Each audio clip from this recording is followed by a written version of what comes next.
2021년 11월 전국 700여 아파트 단지가 들썩였던 사건. 자, 해커들이 주로 이용하는 한 웹사이트에 국내 아파트 내부로 추정되는 사진과 영상이 무더기로 유출되는 사건이 발생했는데요. 저게 어떻게 나와? 사진과 영상 속에는 거주자의 일상뿐만 아니라 알몸 사진 등 개인적인 프라이버시가 고스란히 담겨 있었습니다. 심지어 해당 사진과 자료를 업로드한 해커는 하루치 영상의 0.1 비트코인, 당시 기준 약 700만 원에 판매하려고까지 했는데요.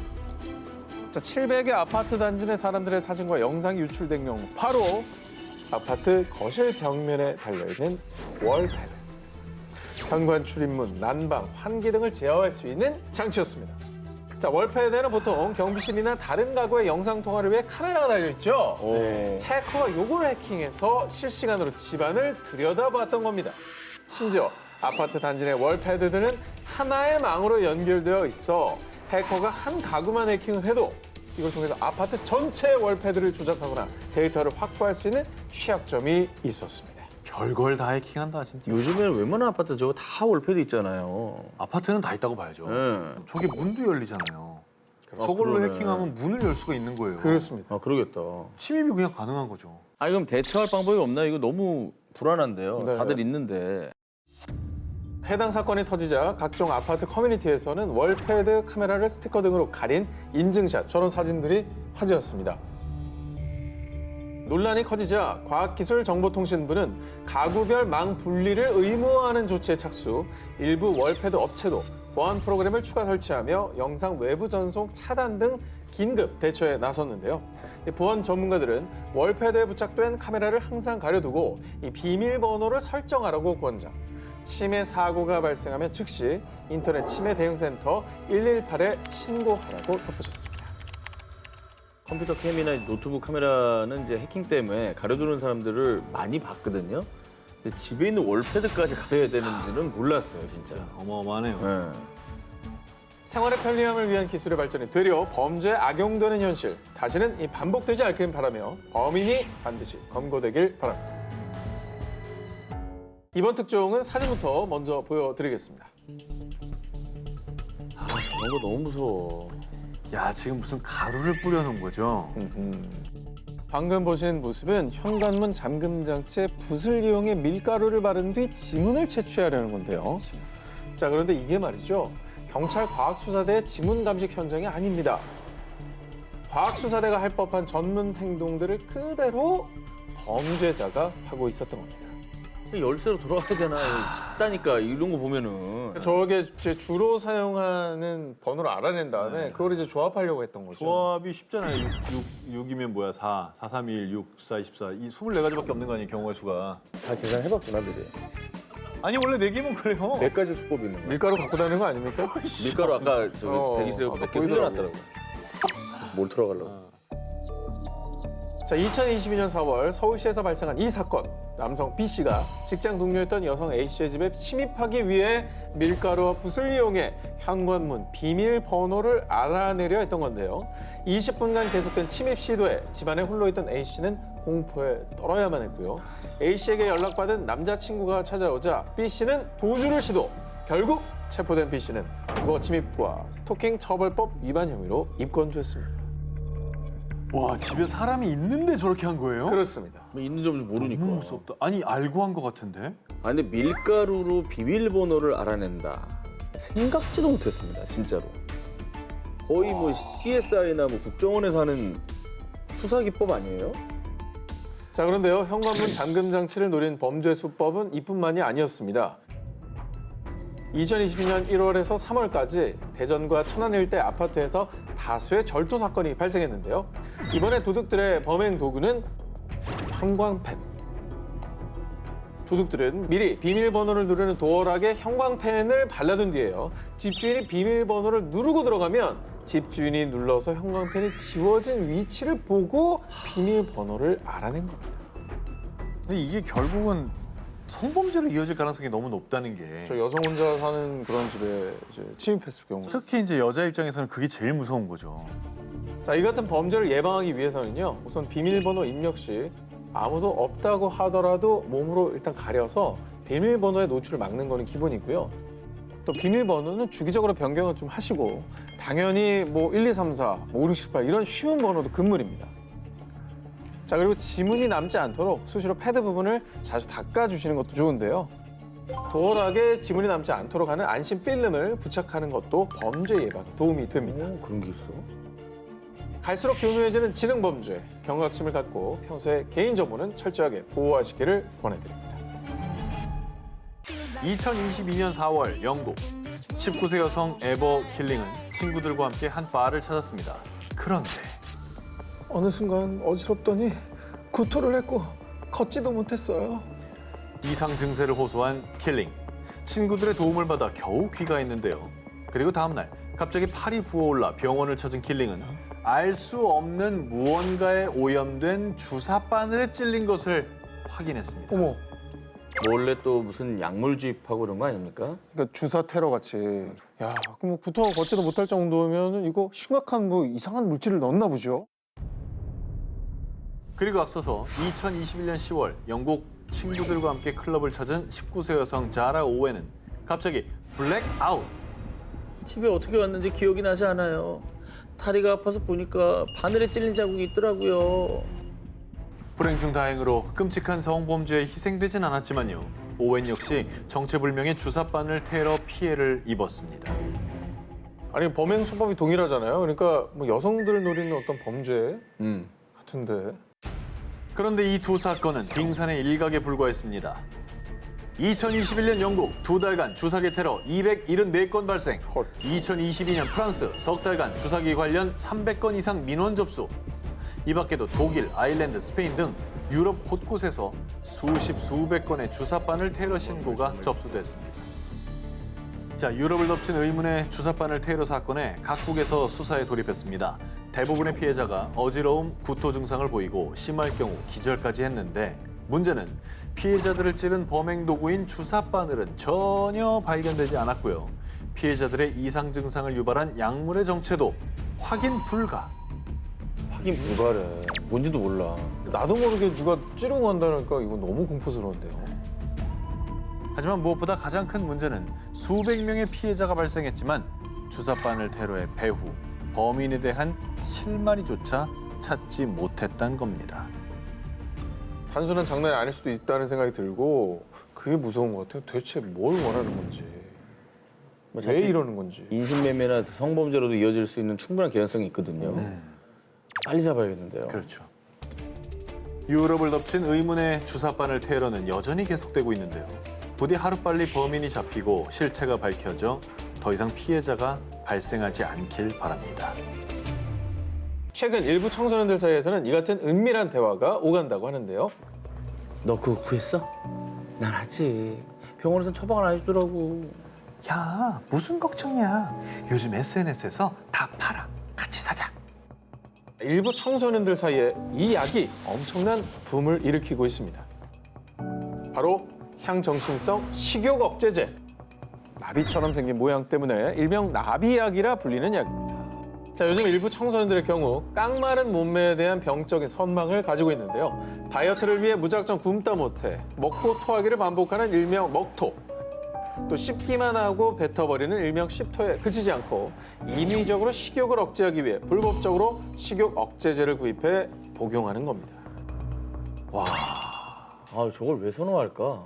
마른 체형을 선호하면서 뭐 개말라, 뼈말라 뭐 이런 말까지 있다고 하더라고요. 아니 불법적으로 구입해야 되는 약이면은 함부로 복용하면 절대 안 될 텐데 이거 큰일인데요. 그렇습니다. 청소년들의 일명 나비약을 은밀히 구해야만 했던 이유. 전문가들에 따르면요. 나비약의 성분은 일명 필로폰이라 불리는 메스암페타민과 유사합니다. 청소년들이 마약에 손을 댄 거나 마찬가지인 겁니다. 이 나비약의 일부 성분이 마약류로 지정됐을 만큼 중독성과 위험성이 심각한 수준입니다. 그래서 의사의 처방이 필수. 만 16세 이하 청소년에겐 처방하지 않고요. 일부 심각한 비만 환자들이 의사의 처방에 따라 단기간에 소량만 복용하는 약입니다.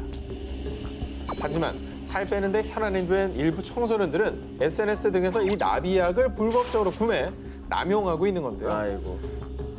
결국 나비약 남용으로 인해 중독성, 환각, 환청, 공격성 증가, 자해 시도 등 끔찍한 부작용을 겪는 경우가 비일비재하다고 합니다. 마약류라고 하니 부작용은 당연한 거 아니겠습니까? 그리고 중독 위험도 있는 거고요. 네. 실제로 지난 6월 경찰은 마약류로 지정된 식욕 억제제를 불법 유통 복용한 혐의로 59명을 입건했는데요. 판매자, 구매자 모두 10대 청소년이 대다수. 그중에는 겨우 13살에 불과한 아이들도 많아 충격을 더했습니다. 청소년들 사이에 불법 성행하는 마약성 식용 억제제, 나비약. 부디 청소년들이 이 나비약의 위험성을 똑바로 인지하고 더 이상 부작용 또 피해에 시달리지 않도록 범죄 수렁에서 빠져나오길 바랍니다. 자, 혹시라도 방송 보시면서 뭐 관심을 기울였던 분 있다면 이건 마약이니까 절대로 구매하려는 생각 하지도 마시기 바랍니다. 최근에 이 배달앱 관련 신종 범죄가 논란이 되고 있습니다. 2021년 배달앱을 통해 음식을 시켜 먹었던 A씨. 그런데 얼마 뒤 A씨는 카드 사용 알림 문자 메시지를 받고 당황할 수밖에 없었죠. 한두 푼도 아니고 무려 450만 원이나 결제가 돼버린 겁니다. 450만 원이요? 저건 저도 저렇게 안 시켜 먹거든요. 450만 원 어떻게 시켜 먹어요? 배달 음식 450만 원 어떻게 먹어? 과다 청구된 금액보다 더 황당했던 점은요. 카드가 결제된 곳은 한 금은방이었다는 점입니다. 배달앱이? 그렇죠. A씨가 단 한 번도 들르지 않았던 곳이었죠. 아니 한 번도 가본 적이 없는 곳에서 어떻게 450만 원이 결제가 돼요? 그러니까 앱에 보통 카드 번호 등록해 놓잖아. 아하. 요거 해킹이 됐나? 깜짝 놀란 A씨는 그 즉시 경찰에 신고. 이후 경찰 수사 과정에서 범행을 주도한 일당들이 붙잡히며 사건의 전모가 드러났습니다. 사건 당일 A씨는 배달앱에서 음식 주문을 하면서 만나서 결제하기, 즉 대면 결제를 선택했습니다. 그리고 얼마 뒤 네, 25,000원 결제해 드릴까요? 기계가 이상하네. 잠시만요. 카드 단말기에 오류가 났다며 다른 카드 단말기를 꺼냈습니다. 이제야 되네요. 됐습니다. 맛있게 드십시오. 다행히 결제가 정상적으로 이루어진 듯 했지만 그렇게 A씨는 범죄에 당한 것입니다. 배달기사가 처음에 사용했던 카드 단말기는 일명 스키머로 불리는 신용카드 복제기. 카드 결제 단말기인 척 속여서 먼저 A씨의 신용카드 정보를 복제한 뒤에요. 결제가 제대로 안 됐다며 뒤늦게 진짜 카드 단말기를 꺼내 음식 대금을 결제했던 것이죠. 그리고 배달기사는 복제한 신용카드 정보로 금은방에서 450만 원을 결제. A씨는 신용카드 결제 내역 문자를 받은 뒤에야 뒤늦게 자신이 범죄에 당한 것을 깨닫게 됩니다. 이에 경찰은 추가 수사에 박차를 가하는 한편 범죄 예방을 위해 가급적 온라인상 선결제를 우선적으로 하는 등의 대안을 제시했습니다. 그런데 말입니다. 지금도 전국 곳곳에서 얼마나 많은 배달 기사님들이 고생하고 계십니다. 이런 일부 사람들의 범행 때문에 서로 간에 오해가 생기면서 애꿎은 배달 기사님들까지 피해를 보는 일은 없어져야겠습니다. 요즘에는요. 보이스피싱 수법이 더 교묘하고 더 치밀하게 업그레이드 됐습니다. 2022년 3월 40대 의사 A씨는요. 지방검찰청 소속의 검사라고 주장하는 한 남성으로부터 A씨의 가상자산 계좌가 도용됐다며 수사를 위해 보유한 가상자산을 다른 곳으로 옮기라는 연락을 받았습니다. A씨 또한 의심을 품었고 가상화폐 거래소 공식번호 및 금융감독원에 전화해서 사실 확인을 했습니다. 그런데 돌아온 말은요. 수사 대상이 맞다라는 대답. 그리고 검찰 수사관이 연락드릴 겁니다. 수사가 본격적으로 진행되면 안내하는 대로 따라주시면 됩니다. 라는 안내였습니다. A씨는 이후 대출을 실행해서 실제 출금해 봐야 명의가 범행에 연루됐는지 알 수 있다는 수사관의 이야기에 대출을 받았고요. 예적금, 보험 등을 모두 해약, 현금을 금감원 직원에게 전달했습니다. 아니 근데 금감원 공식 번호로 전화해서 확인했다며? 그렇습니다. 그럼 금감원 공식 번호를 받은 사람이 저 보이스피싱 일당이었던 거예요?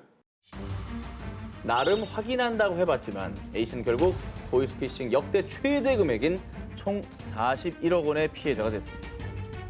와, 41억 원 진짜. 어우. 거래소에 전화해. 금융감독은 다 전화해. 그렇지. 사실 확인했는데 2중, 3중으로 이게 어떻게 걸린 겁니까? 이게? 속수무책으로 당할 수밖에 없었던 이유를 공개합니다. 보이스피싱 조직은 A씨에게 위조한 구속영장과 공문, 그리고 보안 프로그램이라며 링크를 하나 보냈는데요. 보내준 링크는 다름 아닌 악성 앱이었습니다. A씨가 링크를 클릭하는 순간 보이스피싱 조직은 A씨의 휴대폰을 해킹합니다. 그리고 개인정보 유출은 물론이요. 원격 조종을 통해 금감원과 은행, 경찰 등 관련 기관 어디에 전화를 걸어도 보이스피싱 조직에게 전화가 오도록 했던 겁니다. 다른 전화로 하지 않았으면 모르는 거였군요. 그렇죠. 뭐 당황하셨어요? 이거 옛날 얘기입니다. 그 이제 그렇게 안 해요. 그렇게는 절대 돈을 빼내지 않습니다. 자, 그뿐이 아닙니다. 띵동. 귀하께서는 서민 경제 회복을 위한 정부 특별 저금리 대출 신청 대상으로 선정되셨습니다. 땡동. 고객님께서는 소상공인과 취약 근로층을 위한 긴급 처방 민생 안전지원금 지급 대상이십니다. 이 또한 대부분 사기입니다. 저금리 대출 상품으로 변경해 준다거나 지원금을 준다는 명목으로 개인정보 등을 빼내서 금전적 피해는 물론이고 해당 계좌를 보이스피싱으로 갈취한 자금들의 인출책, 자금책으로 이용해서 자칫하면 나도 모르게 가해자가 돼 범죄에 연루될 수도 있습니다. 그 방법이 얼마나 교묘하고 치밀했던지 2019년에는 한 경찰서 강력팀장까지 비슷한 수법으로 당했다고 합니다. 야, 이제 당한 사람을 바보라고 할 수도 없겠군요. 경찰이 당했어요. 경찰 강력팀장이 당했다니까. 누구나 범죄 대상이 될 수 있다는 거죠. 수사기관과 제도권 금융회사 및 관공서는요. 전화, 문자를 통한 개인정보, 자금, 앱 설치 등을 절대 요구하지 않습니다. 주의하세요. 또 주의하세요. 2022년 여름 대만 출국 후 사라진 청년 5천 명의 행방은 대만을 발칵 뒤집은 충격적인 사건이 발생합니다. 이 끔찍한 범죄 사건의 정체는 바로 청년들을 대상으로 한 해외 취업 알선 사기 및 인신매매 사건입니다. 전 세계적으로 취업난이 심각한 상황. 그런 가운데 2021년 말부터 국제 인신매매단은 주로 대만인을 상대로 해외 취업 사기를 벌이고 있습니다. 이들의 수법을 살펴보면 SNS를 통해 한 달에 최대 3,270달러, 한화 약 443만 원을 쉽게 벌게 해주겠다 같은 달콤한 제안을 건넸고요. 대만인들이 캄보디아나 동남아 국가에 도착하면 납치 및 감금. 이들은 정말 악랄하게도 같은 대만인을 대상으로 한 취업 사기 및 보이스피싱에 강제 동원됐습니다. 아휴. 꿈 많은 청년들을. 그러니까 인신매매도 끔찍하지만 이것도 범죄 가담하게 만들어서 범죄자로 만든 거 아닙니까? 범죄를 만든 거죠. 절박한 취업을 하기 위한 저 마음을. 피해자들은 주로 캄보디아와 미얀마, 베트남 등의 감금. 가까스로 탈출한 대만인의 증언에 따르면 피해자들은 총으로 무장한 감시책들이 지키고 있는 살아선 못 나오는 현실판 지옥에 감금됐는데요. 이곳에서 매달 정해진 인원을 유인하지 못하거나 범죄에 가담하지 않을 경우 가혹한 고문과 폭행이 이어지고요. 와, 저거. 엄청 때렸네. 요즘 그런 게 벌어졌다고? 심지어 여자들은 성폭행까지 당했습니다. 뿐만 아니라 인신매매단은 피해자들의 신체를 부위별로 가격을 매겨 거래하는 천인공노할 짓까지 벌였고요. 그리고 피해자 일부가 목숨을 걸고 탈출해 신고했지만 조직이 현지 경찰을 매수한 경우도 허다했습니다. 허다했다고? SNS는 뭐 우리들도 많이 하잖아. 그럼 타겟이 될 수 있다는 거죠. 그렇지. 대만 당국에서도 구직 사이트에 가짜 취업 공고를 단속하고는 있지만 SNS를 통한 개별적인 연락까지는 막지 못하는 게 현실인데요. 그리고 대만뿐 아니라 말레이시아, 베트남, 태국 등 아시아 각국에서 피해자들이 속출. 2022년 8월 대만 정부에선 인신매매 대응팀을 구성해 피해자 구조와 인신매매단 체포에 나서는 등 인신매매단과의 전쟁은 현재 진행 중입니다. 일단 뭐 생지옥을 만들어놨네요. 그러니까 이게 현재 진행 중이라는 게 아직도 감금돼 있는 사람들이 있는 거예요. 지금 이 시간에도. 못 구한 거예요, 아직 다. 가족들의 품으로 빨리 좀 돌아가셨으면 좋겠다는 생각 듭니다.